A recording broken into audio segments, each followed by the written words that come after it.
तो बच्चों क्लियर दिख रहा है ना?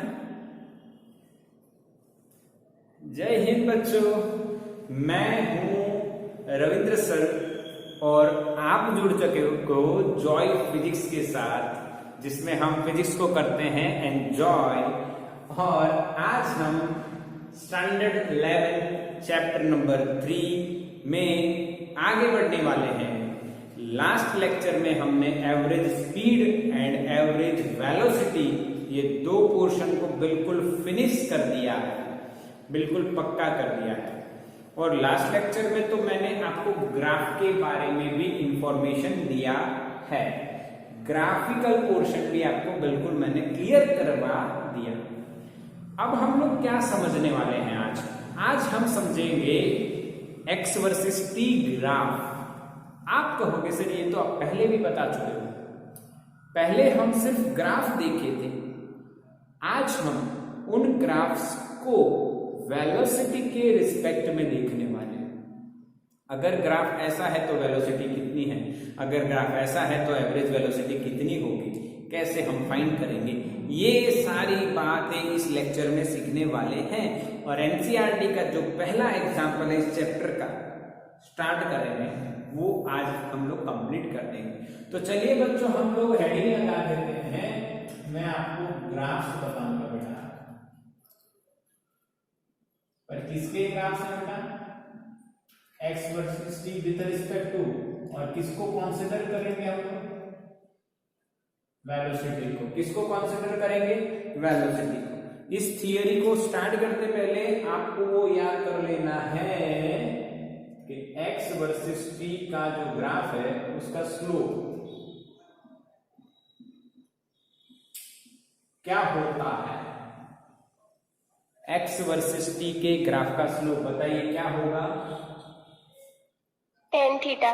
एवरेज वेलोसिटी यानी कि tan थीटा। ये भी आपने मुझे बताया, मुझे भी समझ में आया और आपको भी ये समझ में आया। Slope of x versus T graph, slope of x versus T graph क्या होता है मेरे बच्चों, समझ में आ गया। एवरेज वेलोसिटी क्या होता है? एवरेज वेलोसिटी, पक्का। और एवरेज वेलोसिटी का इक्वेशन आपको पता है delta x upon delta T भी होता है। तो ये दोनों बातें आपको क्लियर है बेटा? बिल्कुल क्लियर है कि नहीं बताइए?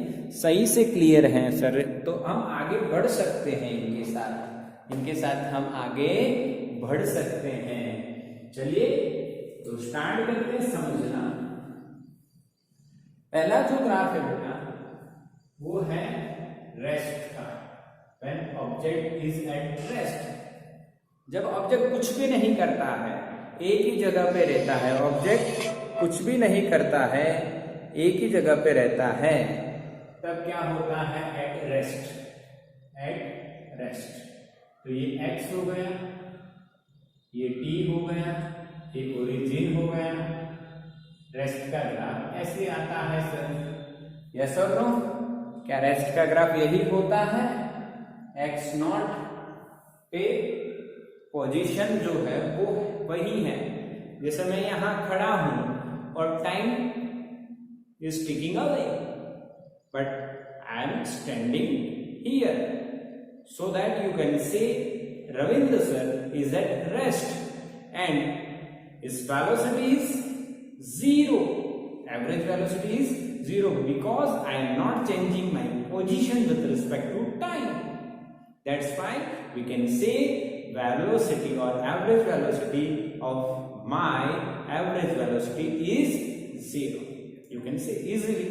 So this is the simple concept of average velocity for the rest. Okay, now from this you can say also, you can say average velocity, that means delta x by delta t is equals to 0. Reason, what is the reason? x1 is equals to x2, position is same, so that the change in position is 0. Okay, now there is another logic for average velocity. theta is 0. Theta is 0. Here you can say theta is 0. Now, with which theta is 0? We can say with the axis of time. Angle made by the graph is 0. Angle made by the graph is 0. If angle made by the graph is 0, if angle made by the graph is 0, so that we can say tan theta is 0. Sorry, tan 0 is 0. ये भी आपको पता होना चाहिए. tan 0 is 0. अगर tan 0 है तो average velocity भी 0. दोनों बातें सही है कि नहीं? पर ये बात आपको बहुत जरूरी है बच्चों, बहुत जरूरी है कि थीटा क्या हुआ मेरे बच्चों? 0. यस, समझ में आ गया. पहला ग्राफ रेस्ट वाला. सेकंड जो है बच्चों वो है कौन सा? Uniform motion.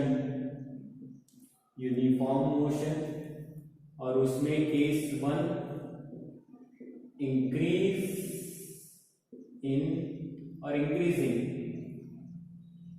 And case 2 decreasing. Increasing का मतलब क्या होता है?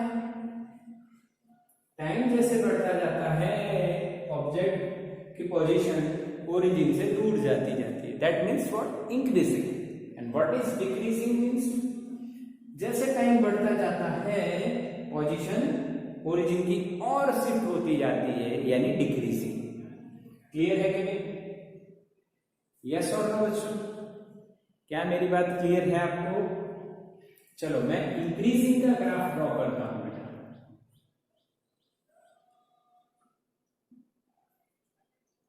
कोई भी रेफरेंस हम ड्रॉ करते हैं, 0 से स्टार्ट करके ऐसे मैंने ड्रॉ कर दिया.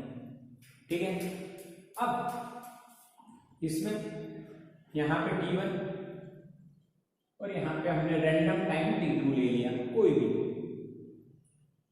तो ये हो गया आपका x1 और ये हो गया बेटा आपका x2. ठीक है. इस लाइन को अगर हम आगे ले जाएं और इसके बारे में जाने तो ये क्या हो गया मेरे बच्चों? Delta x. और ये वाला क्या हो गया? t2 minus t1 delta t.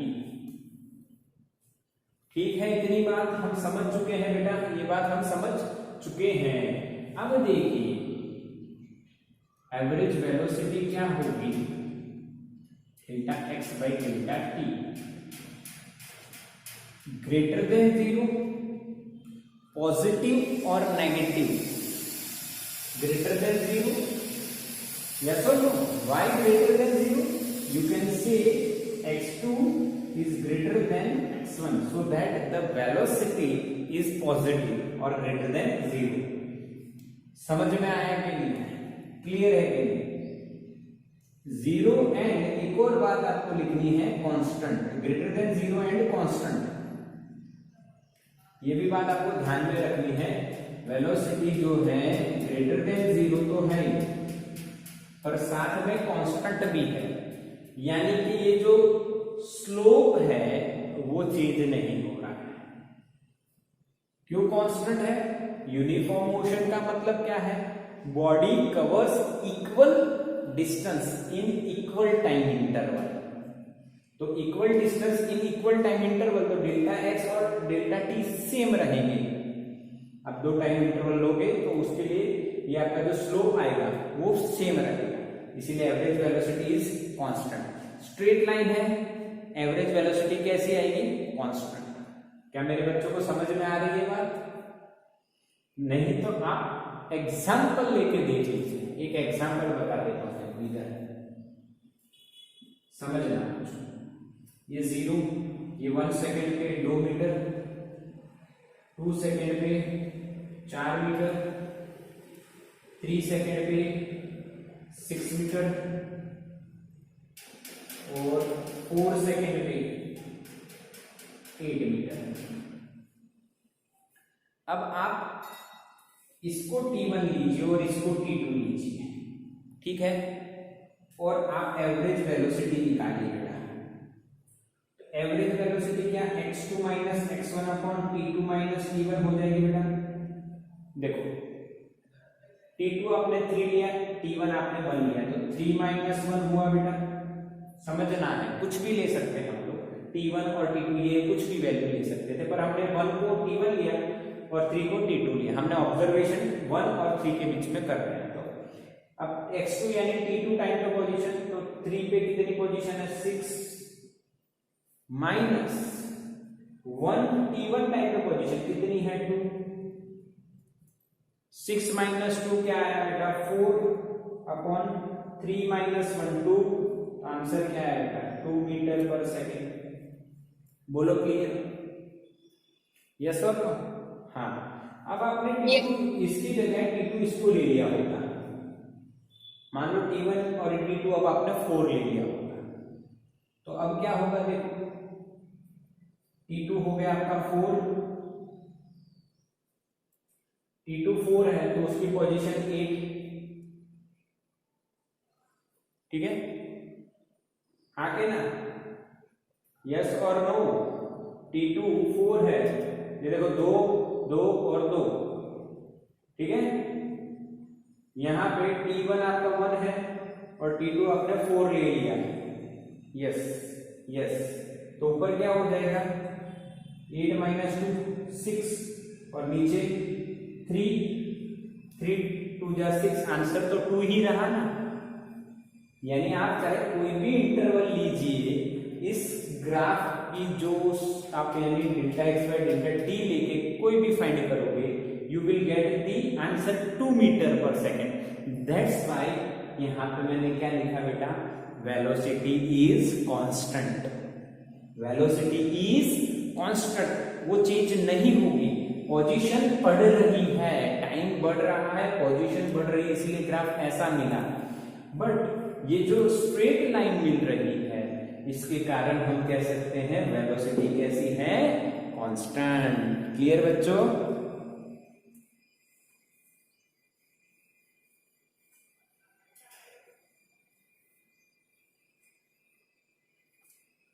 Okay, अब हम लोग थीटा की बात करते हैं।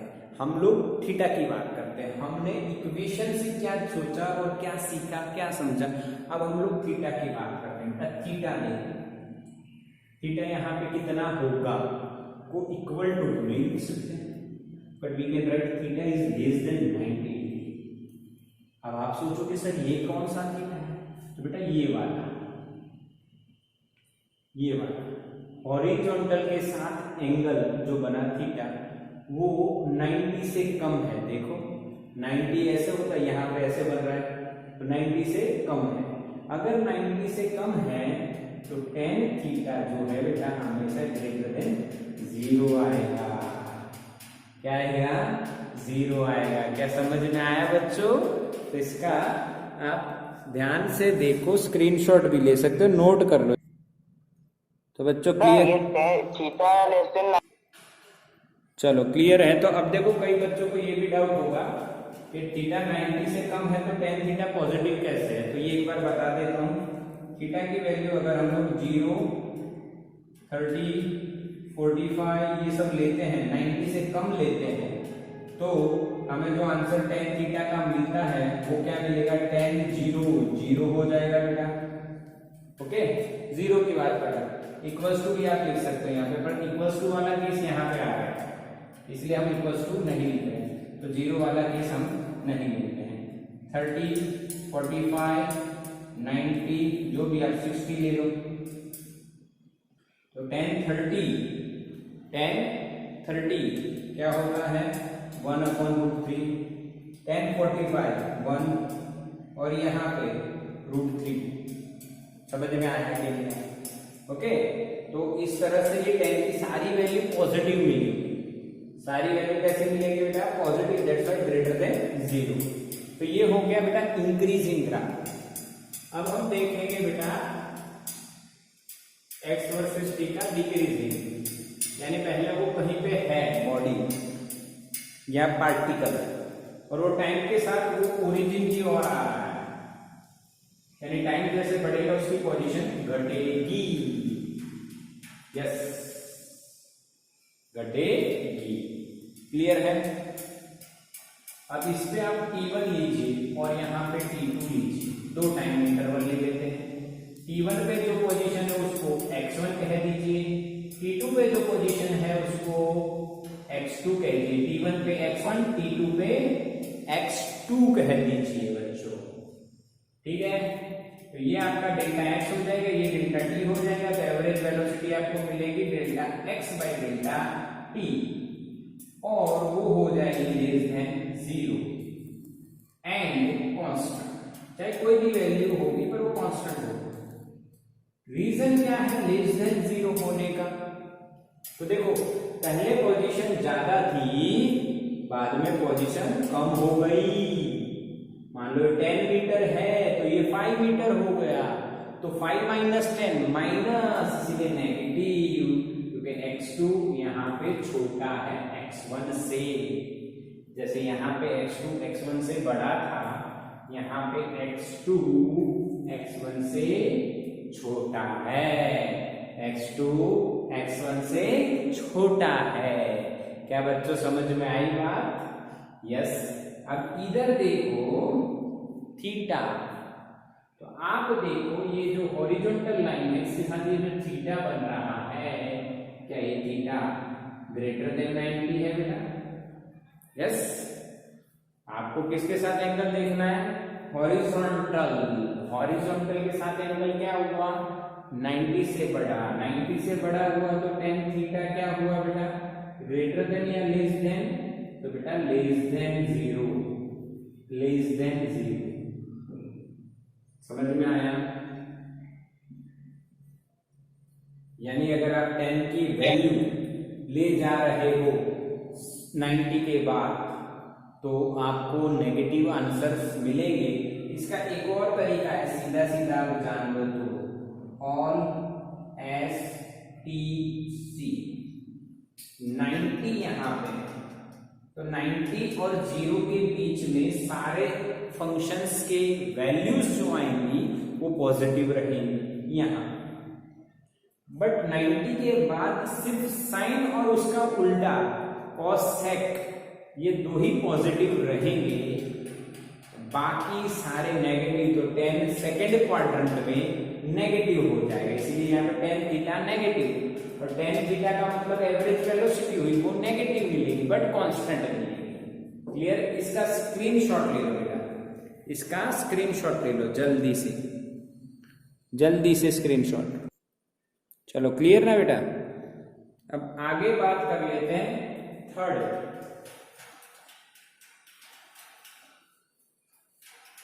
में क्या होगा? Non uniform motion. Non uniform motion का मतलब क्या है? Body does not travel equal distance in equal time interval. तो थर्ड में नॉन यूनिफॉर्म आपको आता ही आता है बेटा, कोई दिक्कत नहीं है। फिर भी मैं दो केस ऐसे बताऊंगा जिसमें आपको वेलोसिटी चेंज होती दिखाई देगी। अभी तक हमने वेलोसिटी 0 या कांस्टेंट थी, पहले केस में रेस्ट में वेलोसिटी 0 थी, फिर इंक्रीजिंग में वेलोसिटी कांस्टेंट पॉजिटिव थी, डिक्रीजिंग में वेलोसिटी कांस्टेंट नेगेटिव थी, negative constant positive constant, but अभी तक वेलोसिटी कांस्टेंट ही थी। अब ये नॉन यूनिफॉर्म जो होगा उसमें वेलोसिटी कांस्टेंट नहीं होगी, तो ये जो अपना है थर्ड है नॉन यूनिफॉर्म। इसमें बेटा वेलोसिटी कांस्टेंट नहीं है, इसमें मैं आपको केस 1 इंक्रीजिंग वेलोसिटी और केस 2 डिक्रीजिंग वेलोसिटी, ये दो केस आपको पढ़ाने वाला है, increasing velocity and decreasing velocity. अब इंक्रीजिंग वेलोसिटी का मतलब क्या है? आप अपने घर से गाड़ी लेके निकले, तो जब निकलने वाले थे तब वेलोसिटी 0 थी, फिर आपने एक्सेलरेटर दिया तो आपकी वेलोसिटी बढ़ने लगी, इंक्रीज होने लगी। अब सामने आपने कोई ऑब्जेक्ट देखा, आपको गाड़ी की स्पीड कम करनी है, वेलोसिटी कम करनी है, तो आपने ब्रेक लगाई तो धीरे धीरे वेलोसिटी डिक्रीज हुई। तो वेलोसिटी इंक्रीज और डिक्रीज होने के केसेस समझ में आया।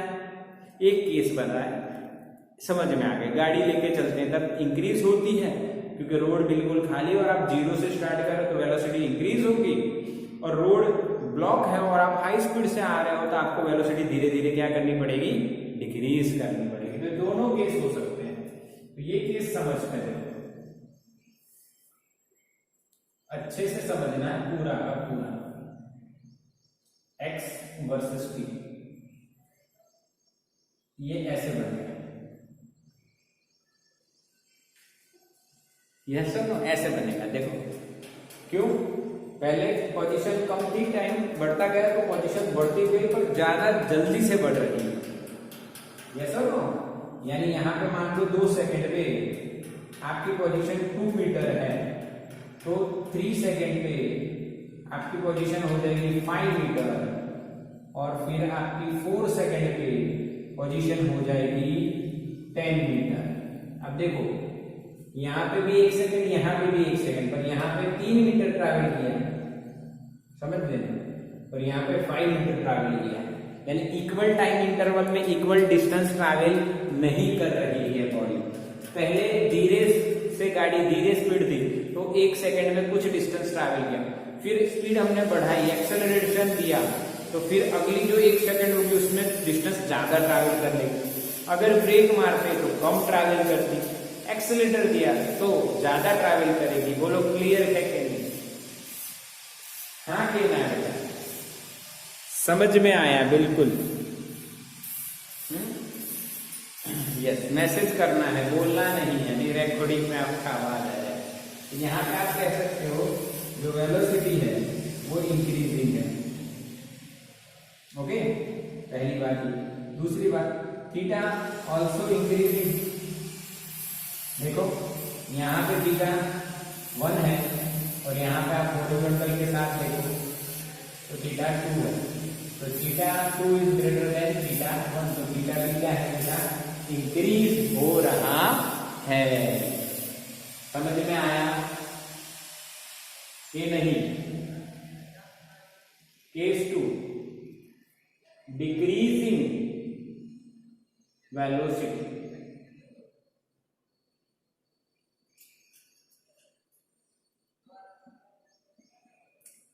अब डिक्रीजिंग वेलोसिटी यानी पहले जो डिस्टेंस ट्रैवल कर रहा था वो ज्यादा कर रहा था, फिर धीरे धीरे धीरे वो जो डिस्टेंस ट्रैवल करता गया वो कम होता गया। यस और नो? ऐसा ग्राफ बनेगा वेलोसिटी अगर डिक्रीज होगी तो, यानी पहले आप हाई स्पीड में हो तो 1 सेकंड में आप यानी ज्यादा डिस्टेंस ट्रैवल करोगे, फिर आप अगर ब्रेक लगाते हो तो 1 सेकंड में कम डिस्टेंस होता होता बहुत कम हो जाएगा, फिर डिफरेंस धीरे धीरे धीरे धीरे डिक्रीज होता जाएगा। क्या मेरी बात समझ में आई? बस आप इसको चेक करना है तो ऐसे ही चेक कर लो ना, इसमें जैसे लिखा हुआ है। यस, यहाँ पे 3 मीटर के बाद 5 मीटर, यहाँ पे पहले 5 होगा, फिर 3 2 1 धीरे धीरे कटता जाएगा। क्लियर? समझ में आया? अब इसमें आप कहोगे वेलोसिटी डिक्रीज हो रही है, हाँ, और इसमें आप थीटा को कहोगे पॉजिटिव, ये सॉरी डिक्रीज हो रहा है, थीटा भी डिक्रीज हो रहा है। कैसे? देखो यहाँ पे थीटा आप देखो तो ये थीटा 1 है, और यहाँ पे कहीं आप हॉरिजॉन्टल लाइन देख के थीटा लो तो ये थीटा 2 है, तो कौन बड़ा है? थीटा 1, कौन छोटा है? थीटा 2, तो एंगल घट रहा है। एंगल क्या हो रहा है बेटा? घट रहा है। क्या मेरे बच्चों को समझ में आई मेरी बात? एंगल धीरे धीरे धीरे धीरे हॉरिजॉन्टल के साथ का एंगल जो है वो घट रहा है, इसीलिए इसमें वेलोसिटी डिक्रीजिंग, और थीटा भी डिक्रीजिंग, तो tan थीटा भी डिक्रीजिंग। यस, बिल्कुल 0 से 90 की वाली बात है। 0 से 90 के बीच में theta increases, tan theta increases, और 0 से 90 के बीच में theta decreases, tan theta decreases. यानी आप tan 45 1 लेते हो तो tan 60√3 हो जाता है, 1.73। देखो ये आप याद रख लेना बेटा, 0 डिग्री, 30 डिग्री, 45 डिग्री, 60 डिग्री और 90 तो नॉट डिफाइंड है। tan थीटा क्या होता है मेरे बच्चों? 0 1/√3, फिर ये 1 यहाँ पे √3 और ये नॉट डिफाइंड।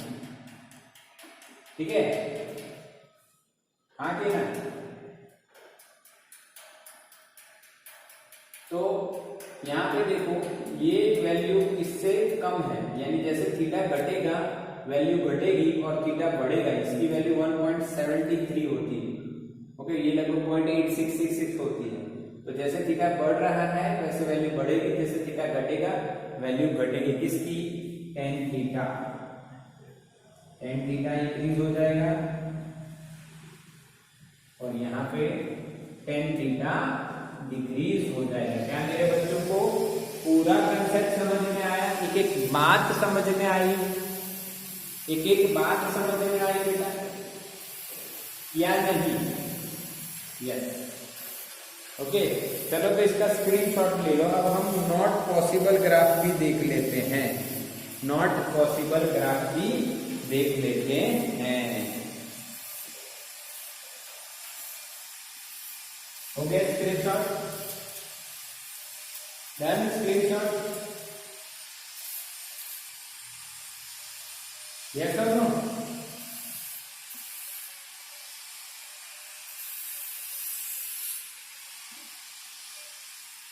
यानी कई ग्राफ ऐसे भी होते हैं जो पॉसिबल नहीं होते हैं।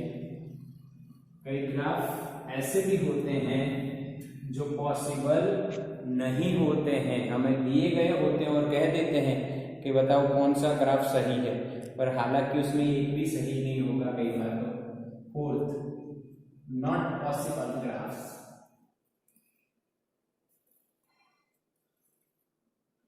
Graph which are not possible, ऐसे भी लिख सकते, बट नॉट पॉसिबल ग्राफ अच्छा लगता है मेरे को, ऐसा लिखना अजीब लगता है इसीलिए not possible graphs.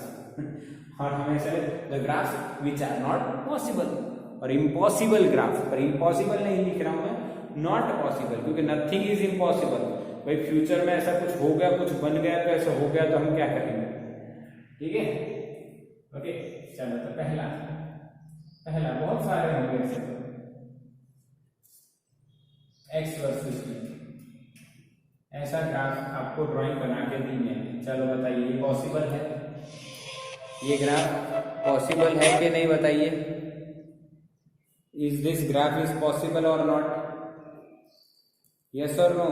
Is this graph is possible और not? No, no, this graph is not possible. This graph is not possible. Okay, चलो क्लियर है? ये not possible graph. Why this graph is not possible? X versus T graph है, तो x versus T graph ये क्यों possible नहीं है? तो इसका मतलब एक सिंपल देखो बता देता हूं। कोई भी आप एक टाइम ले लीजिए, यहाँ पे एक टाइम ले लीजिए, आपने एक टाइम लिया, ठीक है?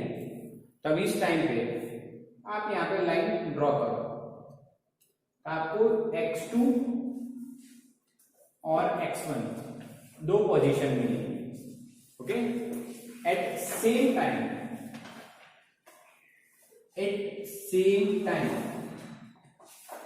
Object is at different positions. क्या ये पॉसिबल होगा? बताइए। नहीं पॉसिबल होगा ना। अभी आप लोग मान लो आपके घर पे हो, क्या इसी टाइम पे आप और कहीं हो सकते हो? फिजिकली, या नॉट वर्चुअली। सर आपके घर पे भी तो है ना, अभी लाइव क्लास चल रहा है, तो ऐसा नहीं, वर्चुअली नहीं, physically this is not possible. ऐसे कोई भी ग्राफ होंगे जो पॉसिबल नहीं होंगे। देखो सेकेंड वन, ये आपको मैं मॉड्यूल चला रहा हूं बेटा, इसमें कंसेप्ट अच्छे कंसेप्ट है। देखो एक और ये वाला, क्या ये पॉसिबल है? सोचो इस तरह से एक्स वर्सेस टी ग्राफ। सोचो किसी एक टाइम पे आप 0 से कोई भी डिस्टेंस पे पहुंच सकते हो सकता है ऐसा? नहीं ना, without taking the time you can't travel from one position to the other. There is a time difference between your two positions always, so that this type of graph is also not possible। और भी बहुत हो सकते हैं। देखो एक और मैं बना देता हूँ यहाँ पे, थर्ड वन। पर आपको समझ में आना चाहिए बात, ठीक है। ये देखो, क्या ये पॉसिबल है? इसमें तो पूरा सर्कल नहीं बन रहा है, जैसे इसमें पूरा सर्कल है, इसमें पूरा सर्कल नहीं है, तो क्या ये ग्राफ पॉसिबल है? बताइए। x वर्सेस t नहीं, क्योंकि आप ऑब्जर्व करोगे तो ये टाइम, कोई भी टाइम ले लो, यहाँ पे अगेन आपको कितनी पोजीशन मिल रही है? x2 एंड x, दो पोजीशन। एक टाइम पे आप दो जगह हो सकते हो, सोचो फिजिकली नहीं। That's why this are not possible graphs. मैंने पहले ही नाम ऐसा लिखा हुआ है, आप लोगों को लगेगा सर ये अजीब क्यों लिख रहे हैं, क्योंकि मैं इम्पॉसिबल नहीं मानता। क्योंकि भाई मान लो आज ये सिस्टम चल रही है, आप सोचो क्या 2 साल पहले किसी ने सोचा था कि हम लोग ऑनलाइन पढ़ेंगे कंटिन्यूअसली? इम्पॉसिबल। 2 साल पहले कोई कह दे कि भाई मोबाइल लेके बैठना है बच्चे को और पढ़ना है, ऐसा नहीं होता, ऐसा पढ़ा ही नहीं जाता। अब 2 साल बाद वो पॉसिबल है, तो ये मैं इम्पॉसिबल नहीं कह सकता हूं, अभी के लिए नॉट पॉसिबल। फ्यूचर में कुछ ऐसा हो गया जो पता ही नहीं। हम लोग क्या करते हैं, लाइफ को प्लान करके चलते हैं, नहीं ऐसा होना चाहिए, ऐसा होना चाहिए, ऐसा। बट आपको पता चल रहा है ना, life is totally random. Life कैसी है? रैंडम है। अभी कब जानो ये कोरोना ग्राफ 0 हो जाए और हमें ऑफलाइन स्टार्ट करना पड़ जाए, ऑनलाइन पूरा खत्म कर दें हम लोग, ऐसा भी हो सकता, कुछ भी हो सकता है। But you have to prepare to face any kind of situation. तो ये नॉट पॉसिबल ग्राफ हो गए। तो आज के लेक्चर में हमने x वर्सेस t के ग्राफ देख लिए, ठीक है। तो इसको हम लोग स्क्रीनशॉट लेके स्टोर कर लेंगे, अच्छे से लिख लेंगे, नोट्स बना लेंगे, ठीक है। तो स्क्रीनशॉट ले लो इसका।